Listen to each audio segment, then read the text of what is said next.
Jimmy Reed, the king of the rack harmonica, and a pretty darn good harmonica player for playing in the rack. Also a big star when a lot of the other blues artists were struggling in the 60s. Jimmy Reed was going strong, having hits. This is one of my particular favorites. This album's got great comments by Jimmy in between the songs, not to mention almost all of his big hits. And here's another one of my favorites. Slim Harpo, the Louisiana harp style with a big Jimmy Reed influence. Slim Harpo played in the rack as well. And Lazy Lester, another great Louisiana harp player, still alive, going strong, played here a few years ago. Juke Boy Bonner was a sometime one-man band, very Jimmy Reed influenced in his harp style. Louisiana Red, still alive.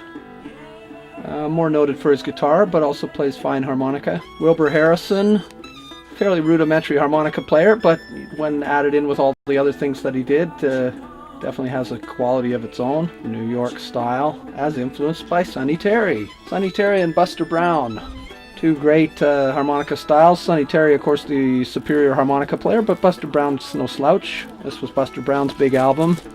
His big hit was Fannie Mae, a collection of harmonica blues. Sonny Terry, Dr. Ross, Hammy Nixon, and Sonny Boy Williamson. Hammy Nixon played with Sleepy John Estes. Another Sonny Terry album. This is some of Sonny Terry's earlier recordings by himself, not with Brownie, but here's a couple of Sonny Terry and Brownie McGhee albums. The folk blues artists of the 60s and 70s.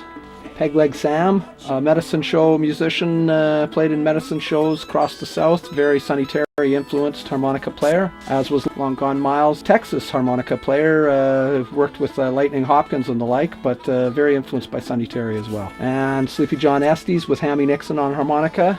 That Tennessee influence again of Noah Lewis and people like that. Jesse Fuller, the one-man band, played a very primitive style of harmonica, mostly in straight harp position, and his big hit was the San Francisco Bay Blues. Here he is with all his one-man band set up, his Fat Della, playing harmonica in the rack along with kazoo. Corner Ray and Glover were contemporaries of Bob Dylan in the 60s, played very traditional blues style, strong Sonny Terry influence, also a bit of Sonny Boy Williamson, Tony Little Son Glover, and he was actually so inspired that he put out a blues harp instructional LP. Pretty good. John Hammond. John Hammond's still going strong, of course. The rack harp player of today. John Cephas and Wiggins. These guys are the modern day Sonny Terry and Brownie McGhee. Edging away from the blues a little bit, harmonica Frank Floyd. Still pretty blues oriented, but more in the folk country hillbilly sort of style. As you can see, he's holding the harmonica in his mouth, played guitar while playing the harmonica, holding it in his mouth. Quite an interesting character, harmonica Frank Floyd. Recorded first in the 50s. Lonnie Glossum. Lonnie Glossum was kind of an early country harmonica player. Played along with Wayne Rainey. The two of them both played on the Delmore Brothers Blues Stay Away From Me, two harmonicas in the early 50s.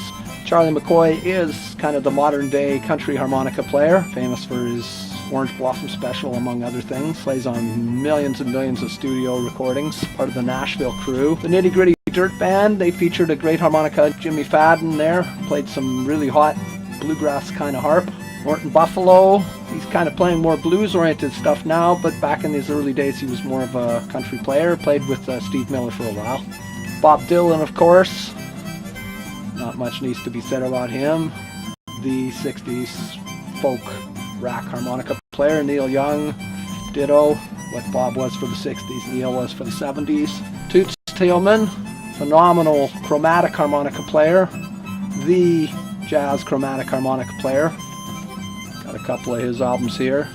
Stevie Wonder, fine harmonica player himself, played chromatic on his early recordings. Lee Oscar, of course, quite an innovator on the harmonica, done quite a few innovations. The Harmonica Rascals. I don't have a Harmonicats album. I thought I did, but I couldn't find one. And Three Reeds, a couple of harmonica orchestra groups. And there you have it. A little tour through some blues harmonica albums and some of the key players in the world of harmonica.